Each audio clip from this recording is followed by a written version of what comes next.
Kalau Tuhan tanya sama Anda atau ngomong sekali itu 2 kali, berarti itu super penting bagi Tuhan. Karena dia tidak pernah mengulang. Atau mungkin karena kita bebal. Saya anggap itu kegagalan. Mungkin standar saya beda.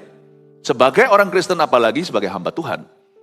Saya menganggap itu sebagai kegagalan kalau Tuhan ngomong sama saya 2 kali. Lewat orang kek, lewat kesaksian pribadi di hati atau kesaksian roh dalam hati atau apapun.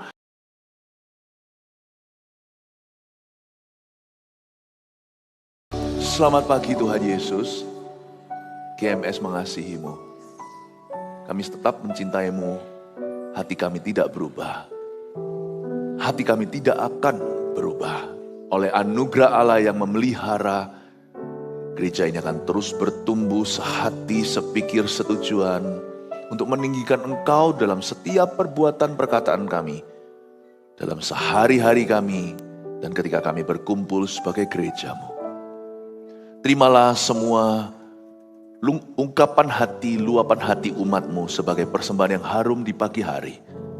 Pagi-pagi kami mencari wajah-Mu. Tuhan, berilah diri-Mu untuk ditemui. Sebab Engkau adalah Raja, namun Engkau juga adalah Bapa kami. Terima kasih Yesus. I love you. We love you. Sembunyikan hamba di balik salib-Mu. Hamba hendak memberkati umat-Mu dengan firman yang telah Kau titipkan.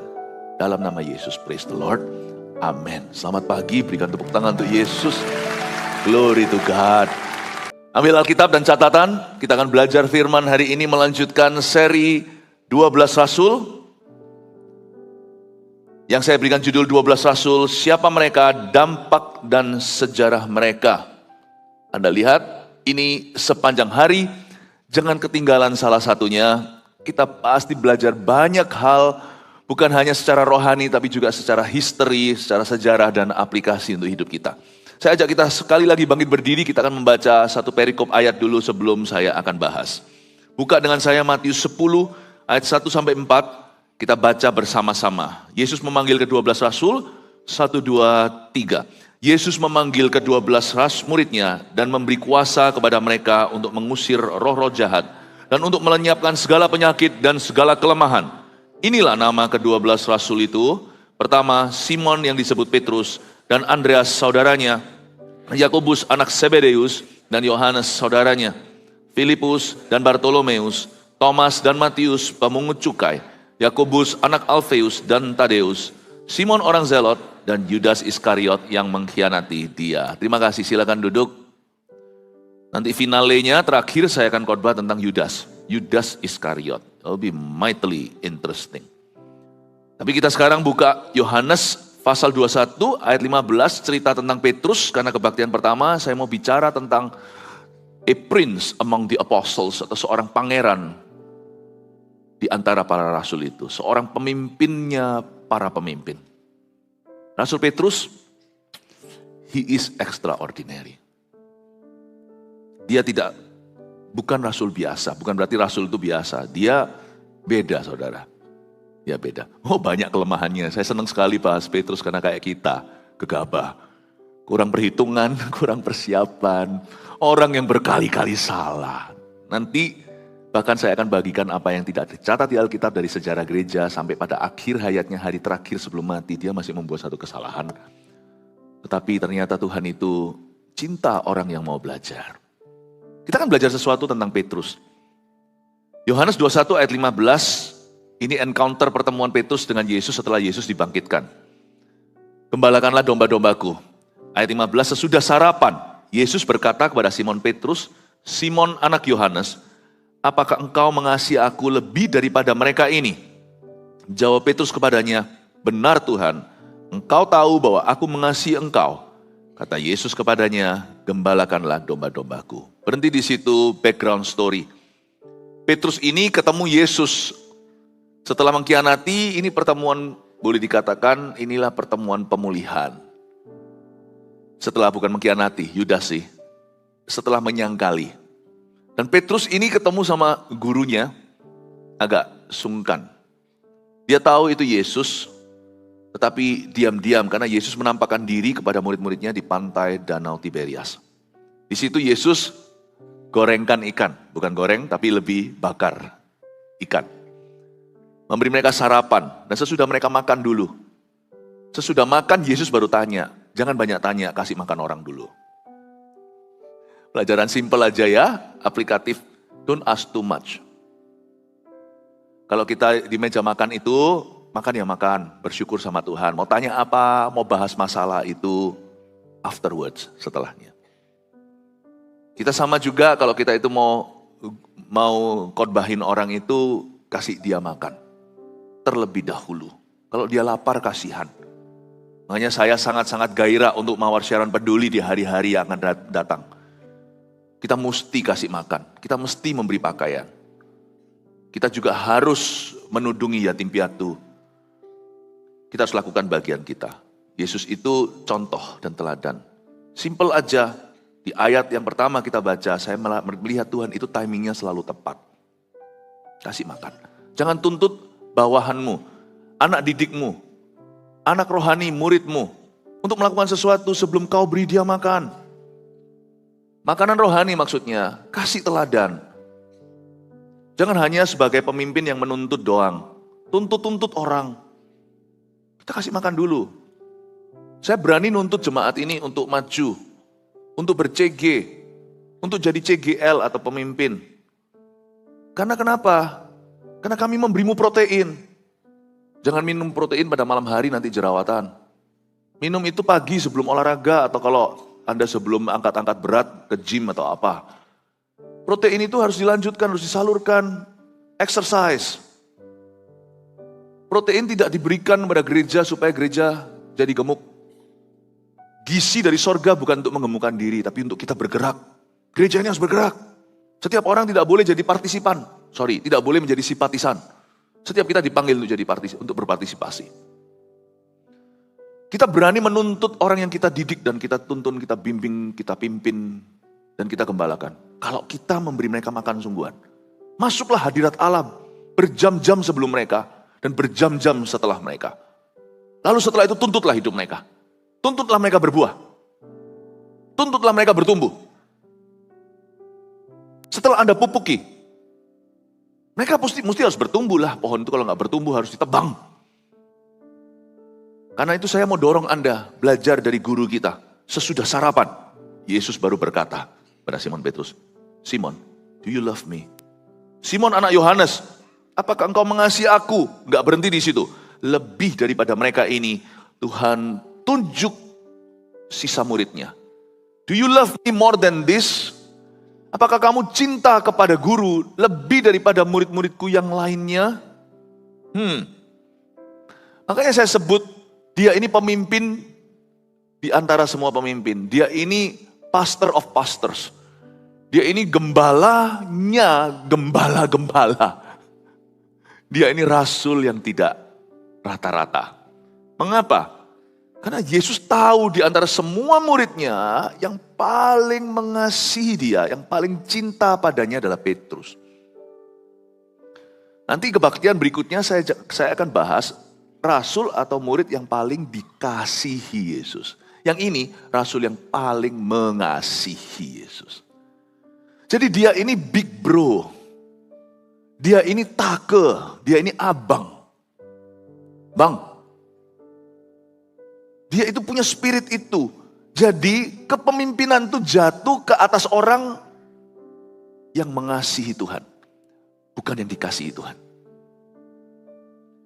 Kalau Anda rindu dipakai sama Roh Kudus, janganlah melulu fokusnya ke sini.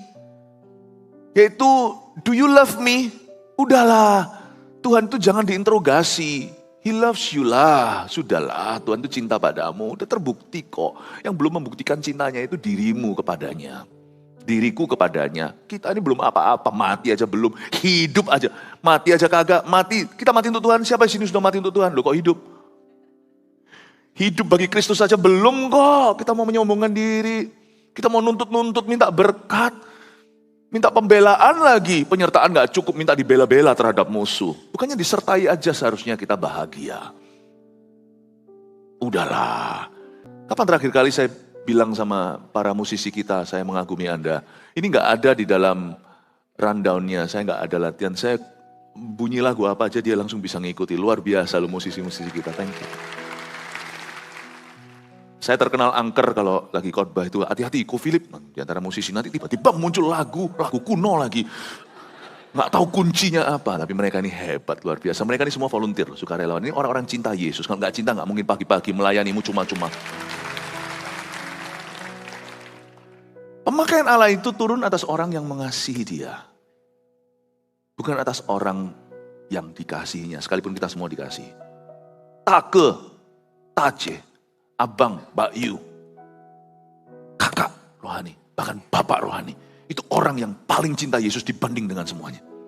Tapi orang yang cinta sama Yesus tidak akan gembar-gembor juga, aku lebih cinta dia. Enggak, aku lebih cinta dia, lalu jambak-jambakan. Kalau Anda cinta Yesus, diam aja, biar Yesus yang mengakui itu. Kamu itu loh lebih cinta aku daripada semua ini. Makanya itu kunci tidak kutaruh pada tangan Yohanes. Taruh pada tangan Petrus. Anak manja tidak akan meneruskan perusahaan Papa. Tapi anak yang berbesar hati itu yang akan meneruskan. Kalau Anda mau mencari penerus, kalau Anda mau mencari pengganti, kalau Anda mau mencari pemimpin berikutnya, jangan cari orang-orang yang favorit bagimu. Cari orang-orang yang dedikasinya tidak diragukan terhadap dirimu. Loyalitasnya. Mungkin orang terlama, tapi lama juga bukan jaminan. Tetapi orang yang loyalitasnya tiada duanya. Orang yang punya kesetiaan sebagai buah roh. Seperti Hachiko, cerita film itu. Anjing yang ditinggal mati oleh majikannya tetap tunggu di sana sampai dia sendiri mati. Orang yang paling cinta, dia akan Tuhan beri kemampuan. Pahami ini ya. Yesus berkata, apakah engkau mengasihi aku lebih daripada mereka ini? It's based on loving, not on being loved. Berlandaskan mencintai, bukan dicintai. Saya selalu ajarkan, saya ngomong gini sama anak perempuan saya. Dan ternyata anak perempuan dan anak perempuan orang lain pula. Udahlah, kalau kalian misalnya mencari jodoh, ini value yang saya tanamkan. Ini value, ini hikmat, gak ada tertulis di Alkitab. Saya berkata, yang perempuan gak usah cari yang Lee Min Ho, Ho Chi Minh. Kalau Anda menemukan seorang laki-laki yang bertanggung jawab, dia bisa take care dirinya. Dan tentunya dia harus Kristen dan lahir baru. Kalau dia cinta Tuhan. Dan ini loh poinnya, dia sangat-sangat mengasihimu. Gak apa-apa, mendingan laki yang cintai perempuannya dulu, perempuannya cintanya masih bertumbuh. Ngerti ya maksudnya? Serahkan hidupmu dan tanganmu di pelaminan pada pria itu. Karena Anda tidak akan pernah salah pilih. Tapi, aku tuh seneng sama laki itu, tapi dia gak seneng sama aku, cinta segitiga nih ceritanya. Udahlah, jangan segitiga, segi dua aja. Gak apa-apa, janganlah taruh pilihanmu kepada laki-laki yang kau cintai. Taruhlah pilihanmu, jatuhkan pilihanmu pada laki-laki yang mencintaimu, bukan sebaliknya. Jangan serahkan hidupmu kepada laki-laki yang kau cintai. Ngefans lagi, gitu. Tapi jatuhkan pilihanmu kepada laki-laki yang mencintaimu. Paham maksud saya? Agak dalam nih. Coba mikirkan. Coba beritahu sama anak perempuan Anda. Begitu. Udahlah nih. Lu tunggu terus si itu, gak datang-datang dia. Kamu cuma salah satu opsi. Tapi yang itu lihat. Kamu pernah merhatikan itu? Gak pernah, Ma. Dia kurang ganteng. Gampang lah ganteng itu. Saya doalah supaya kamu dibutakan. Loh iya loh. Kalau gak dibutakan masa Pastor Vena itu mau sama Pastor Maxi? Amin. Nangkep ini ya. Belajar dari Yesus.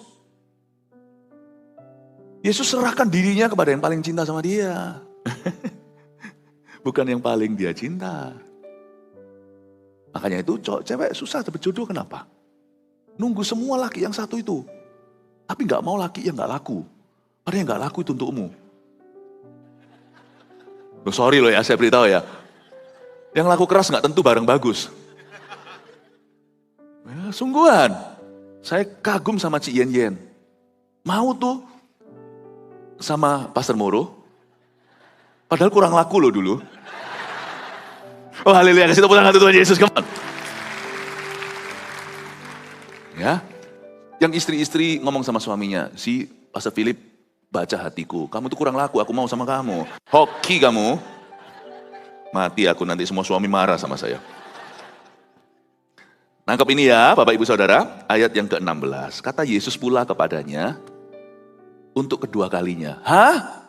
Bukankah tadi Petrus sudah jawab nih, benar Tuhan kau tahu bahwa aku mengasihi engkau. Kata Yesus kepadanya, gembalakan domba-dombaku. Ayat 16 kita baca seluruh. Kata Yesus pula kepadanya untuk kedua kalinya. Katakan kedua kalinya. Simon anak Yohanes, apakah engkau mengasihi aku? Jawab Petrus kepadanya, benar Tuhan, engkau tahu bahwa aku mengasihi engkau. Kata Yesus kepadanya, gembalakanlah domba-dombaku. Saya bisa merasakan ayat 16 ini, ada aura uneasy, ada suatu perasaan gak enak di hatinya Petrus. Karena Petrus itu tahu, Yesus itu gak pernah mengulang sesuatu. Tuhan Yesus kita gak pernah bertele-tele. Tuhan Yesus kalau khotbah ya, mau tahu khotbahnya Tuhan Yesus gak? Kita semua pengkhotbah mesti belajar dari guru kita. Gak ada pengulangan. Gak ada kata-kata sia-sia. Gak ada kata-kata penyambung hanya supaya mematikan, membunuh waktu dia berada di situ. Seperti kalimat-kalimat tertentu itu karbohidrat. Gak ada. Kata-katanya Yesus gak ada bukan karena dia fasih lidah, tetapi pikirannya brilian karena ada roh Allah. Coba baca Matius 5. Ucapan di sabda bahagia, ucapan di gunung itu. Pasal 5 sampai pasal 7 itu Matius, coba dibaca. Enggak ada satu, itu orang ikuti Tuhan Yesus nyatat aja susah. Itu kayaknya, aku gak bisa catat, gak bisa catat khotbahnya. Semua kata-katanya itu khotbah. Gak ada yang, gak ada ngalor kidulnya, gak ada kiri kanannya. Benang merahnya dan bisa nyambung ya dari jangan menghakimi sampai kepada jikalau matamu membuatmu berdosa cungkilah, dari berbahagialah orang yang lemah lembut hatinya dan dianiaya. Kok bisa ya? Semua khotbah sepanjang sejarah ngambil dari khotbahnya Yesus sekali. What a powerful Messiah. Petrus tahu itu, nggak pernah ngulang nih guruku nih. Kenapa untuk kedua kalinya tanya lagi? Ingat Bapak Ibu, ini aplikasi. Kalau Tuhan tanya sama Anda atau ngomong sekali itu 2 kali, berarti itu super penting bagi Tuhan. Karena dia tidak pernah mengulang.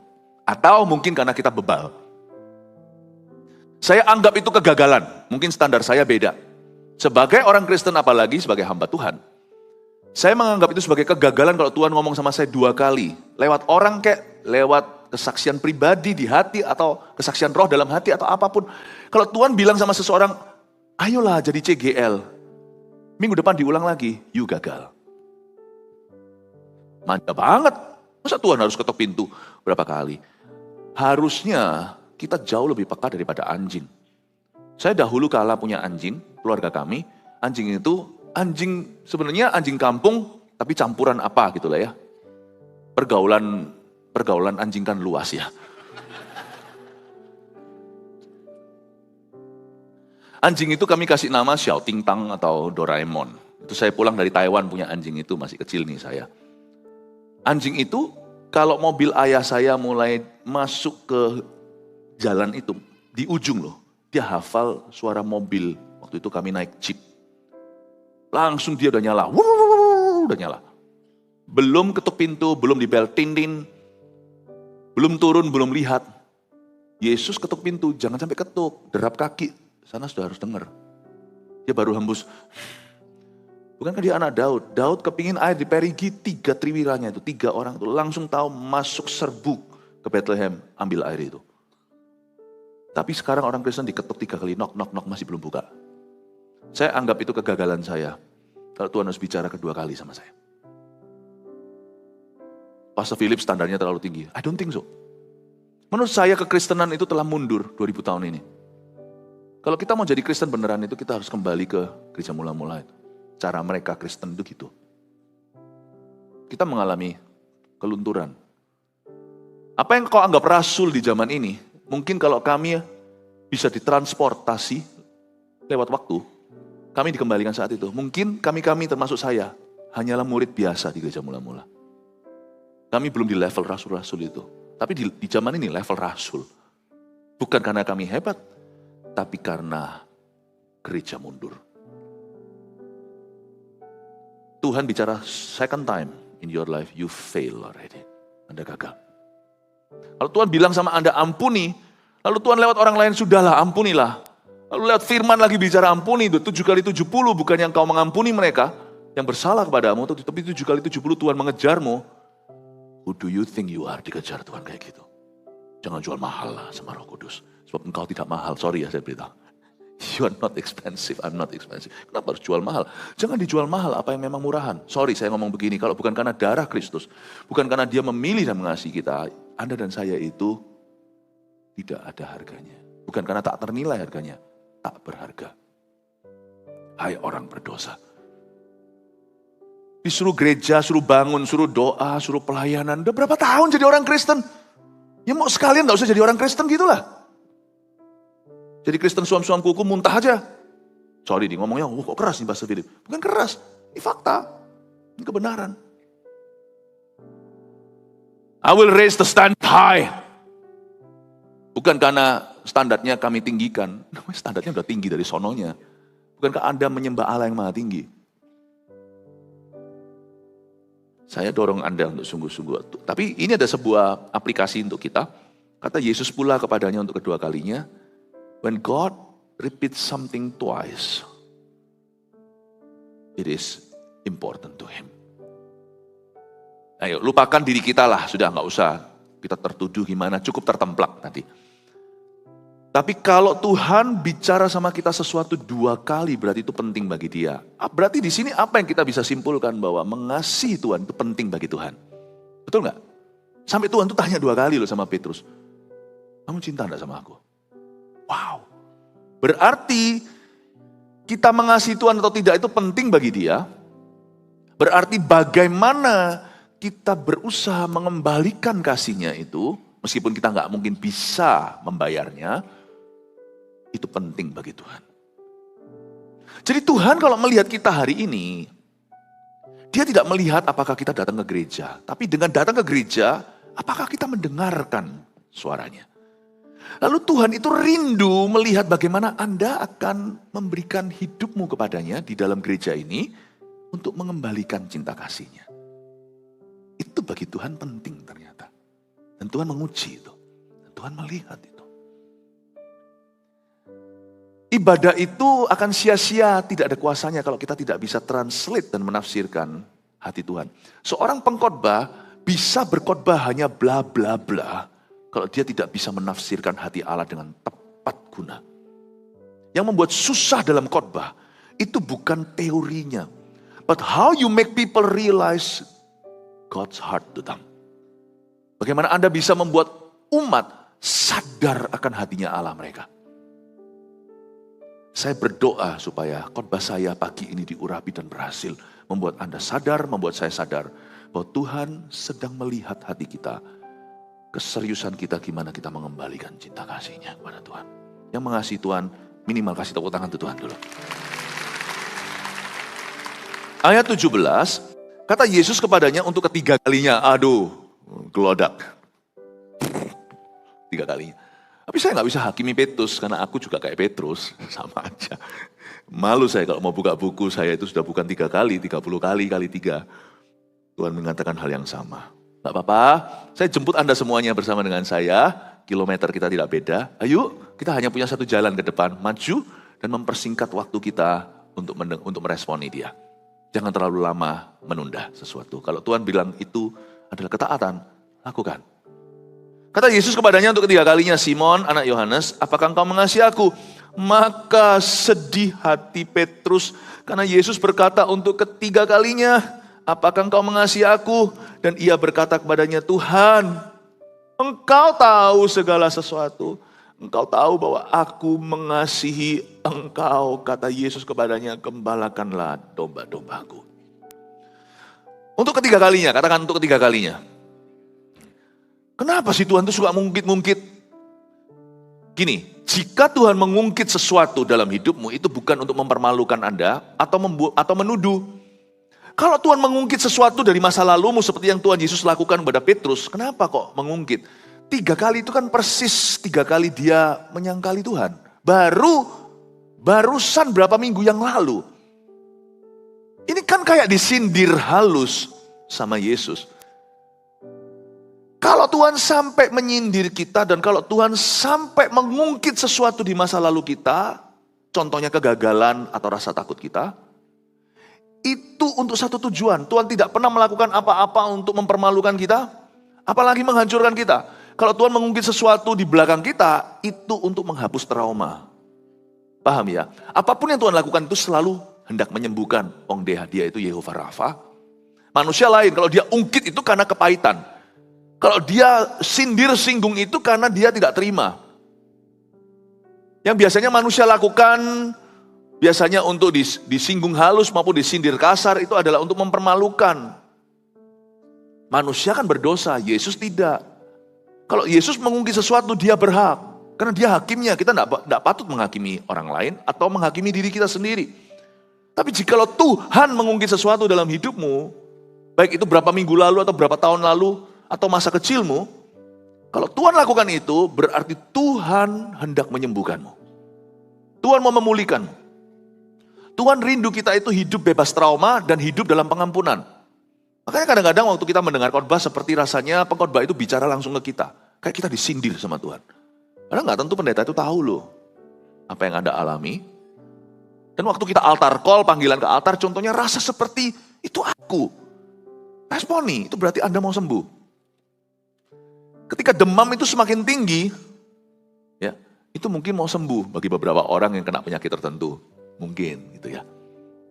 Saya dorong pada Anda untuk tidak taruh rasa curiga pada Tuhan, tapi belajar peka. When God, waktu Tuhan pancing-pancing yang di belakang, itu supaya Anda tanggulangi itu bersama dengan Dia. Ayat yang ke-18, aku berkata kepadamu sesungguhnya ketika engkau masih muda, engkau mengikat pinggangmu sendiri dan kau berjalan kemana saja kau kehendaki. Tapi jika engkau sudah menjadi tua, engkau akan mengulurkan tanganmu dan orang lain akan mengikat engkau dan membawa engkau ke tempat yang tidak kau kehendaki.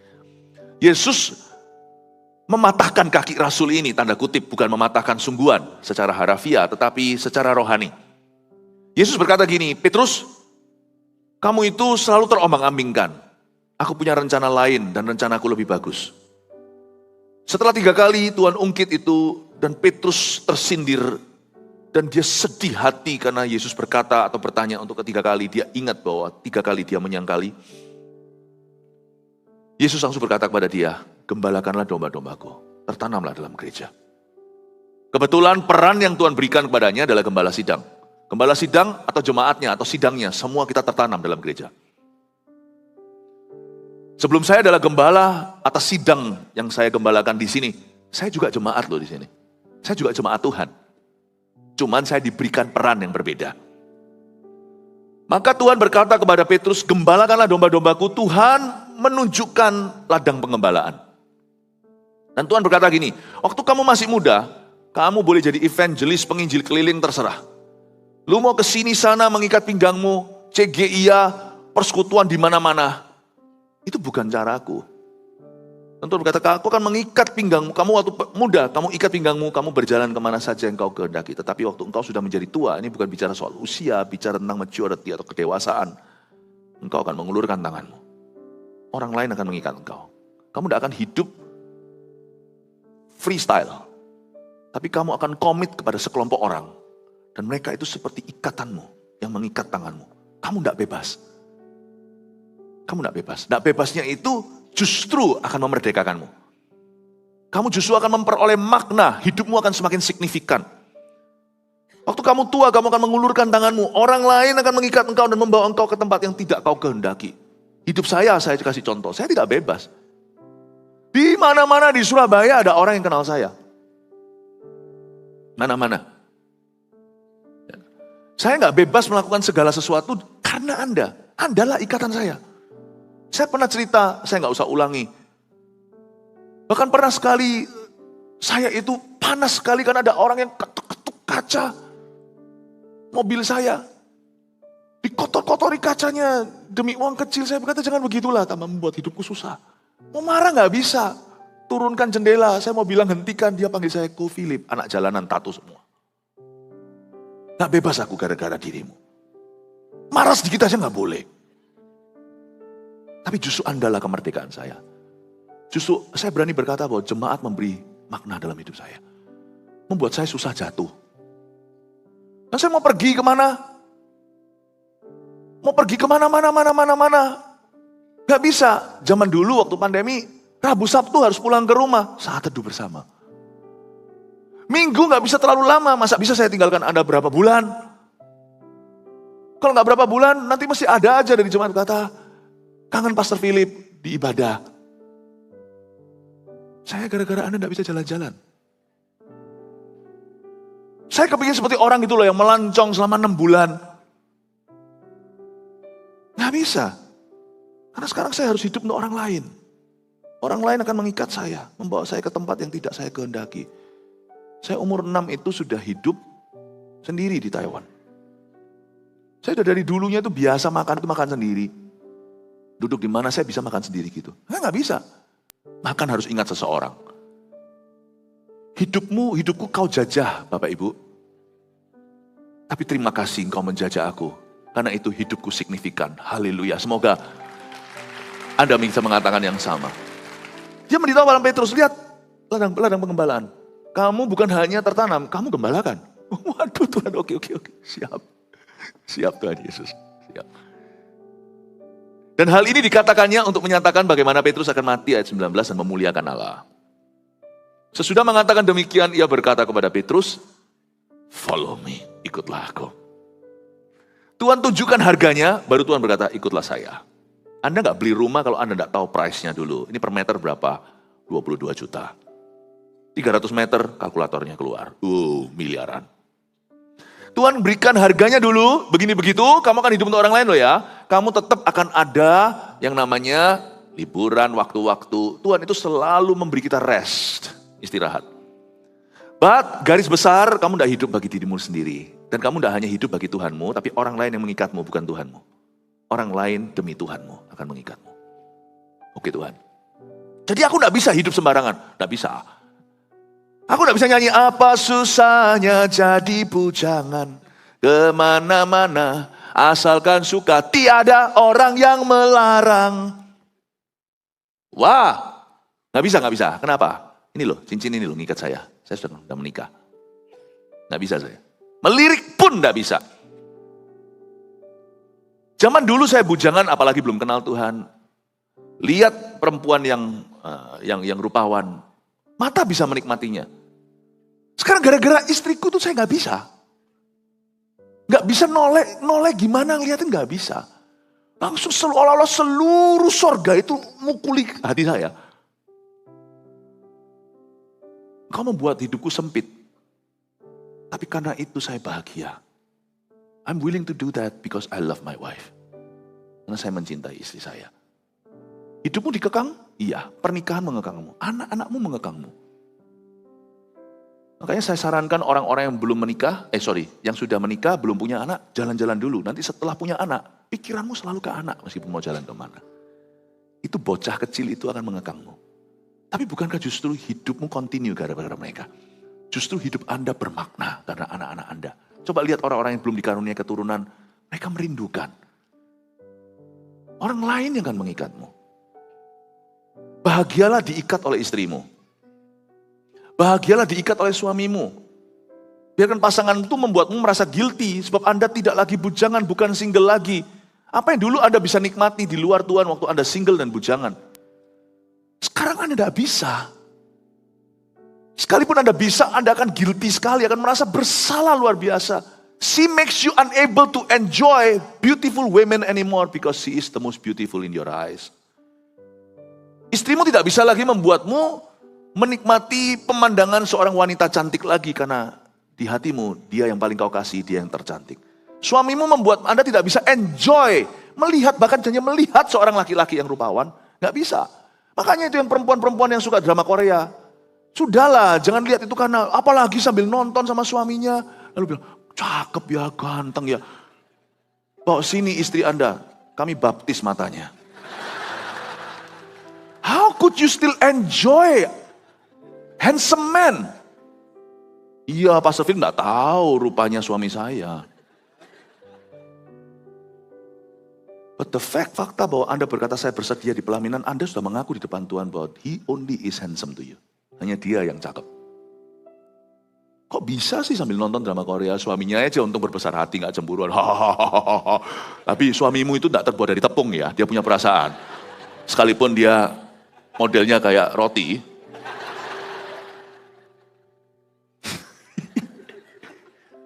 Tolong dijaga perasaannya, oke? Laki-laki itu punya pride. Jadi janganlah nonton-nonton gitu, sudahlah. Ya, tapi kan gak apa-apa kan, cuma cuci mata. Sudahlah, matamu gak perlu dicuci, perlu dibaptis. How can you still enjoy the sight of a handsome man? Bagaimana Anda masih bisa menikmati pemandangan seorang laki-laki yang tampan? Di samping suaminya lagi memujinya. Cakep, ganteng.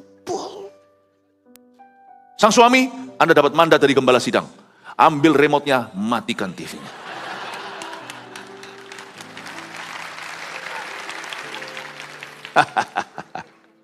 Oke? Kalau sampai istri Anda marah, bilang Pastor Philip yang katakan, suruh dia datang ke sini. You cannot. I cannot. Gak bisa. Orang lain mengikatmu. Anakmu mengikatmu.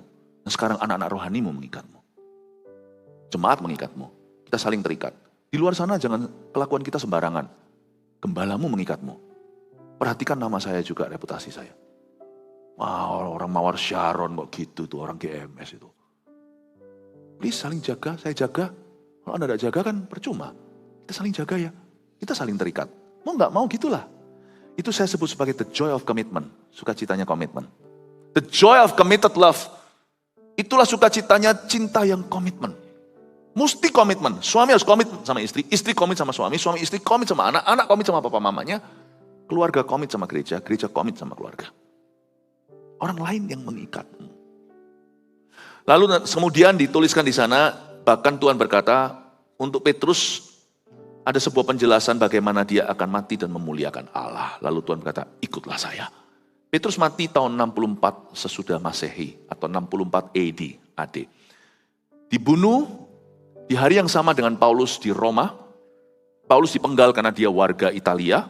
Dia nggak boleh disalib. Salib itu hanya untuk barbar. Karena mereka merasa bahwa orang-orang Romawi, Itali khususnya yang warga negaranya didapatkan KTP-nya itu di kota Roma, itu kota mulia.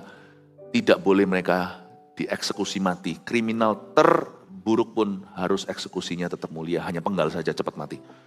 Paulus mati di Kolosium situ. Dan Petrus mati di hari yang sama, tidak tertulis di Alkitab tapi dalam sejarah. Tapi Petrus matinya disalibkan terbalik atas permintaannya. Karena waktu dia mau disalibkan, karena orang Yahudi disalib. Mau dijadikan tontonan. Bangsa jajahan dibunuhnya itu dengan sadis. Ketika Petrus hendak disalibkan, dia berkata jangan. Saya bisa merasakan, karena dia itu merasa dirinya berdosa, dia itu merasa dirinya salah. Orang kayak aku loh, masa disalib kayak Yesus. Dalam mati pun dia gak berani disamakan sama Tuhan. Tapi anehnya orang Kristen sekarang dalam hidup menyamakan dirinya dengan Tuhan. Aku melayani Tuhan dapat apa? Tuhan gak fair. Wih, pangkat banget orang itu. Saya mau belajar dari dia. Luar biasa. Saya mau belajar, saya minta tanda tangannya. Hebat sekali. Tuhan gak fair, aku kecewa sama Tuhan. Ciamik. Bisa kecewa sama Tuhan itu berarti lebih tinggi. Saya bisa kecewa sama anak saya. Kecewa Papa, sekolahkan kamu kok. Kamu malas-malasan. Hebat, lebih pangkat dari Tuhan. Saya mau tahu orang itu. Jangan-jangan nanti dia jadi antikristus.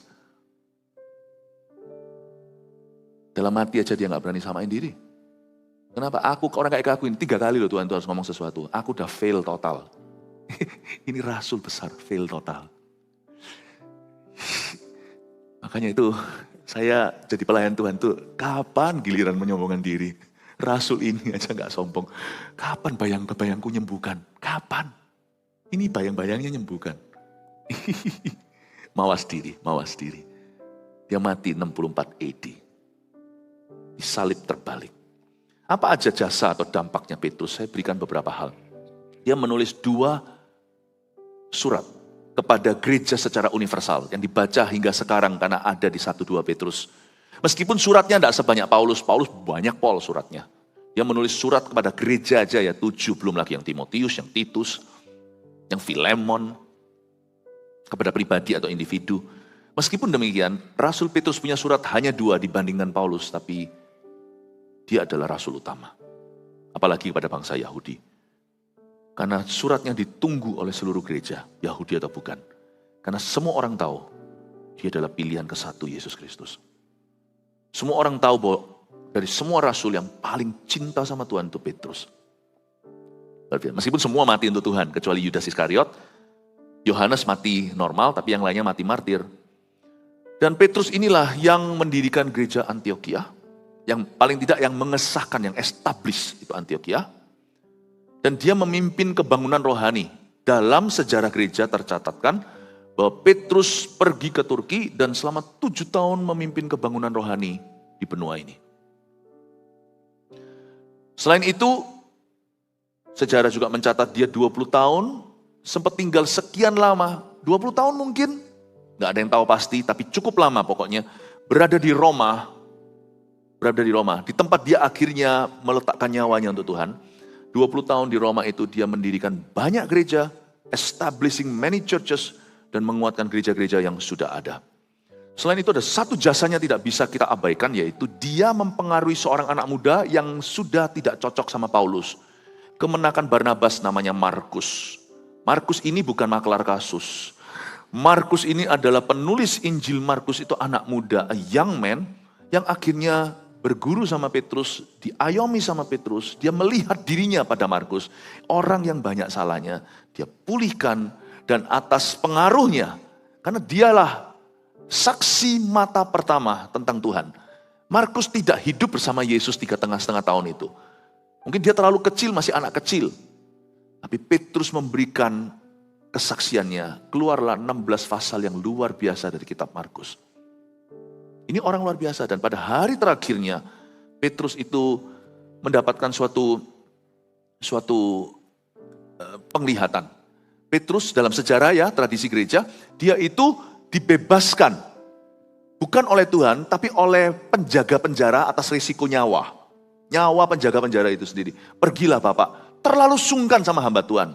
Mungkin dia panggil Pastor Petrus atau Ko Petrus, saya tidak tahu. Tapi orangnya jadi sungkan banget. Karena penjaga penjara dan tentara ini bahkan rela mati untuk Petrus. Karena mereka dijamah. Mungkin Petrus doakan anaknya yang engker sembuh.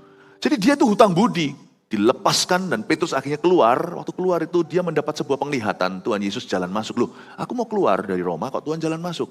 Ditanya sama Petrus, you mau kemana Tuhan? Aku mau masuk ke Roma untuk disalibkan. Malu dia.